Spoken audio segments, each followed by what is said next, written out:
শেখ হাসিনার কারণে মৃত্যু হয়েছে। আর ওই মহিলা যদি কিংবা তার দলের একটা কর্মীও যদি আজকে খুশি হয়ে থাকে, আমি বলবো যে ম্যাডামের কিন্তু মৃত্যু হয় না, মৃত্যু তাদেরই হয়েছে।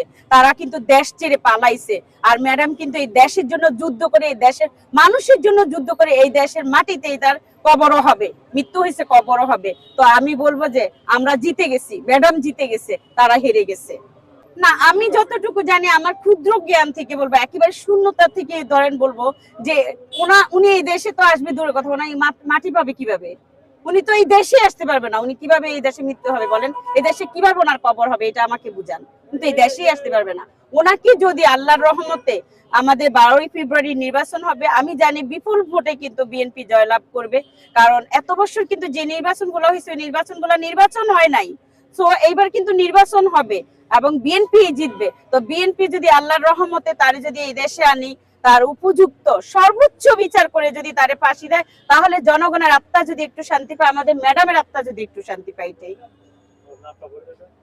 আমি ফারজানা আফরোজ পারুল, ওয়ারি থানা, যুগ্ম আহ্বায়ক, মূলদল বিএনপি।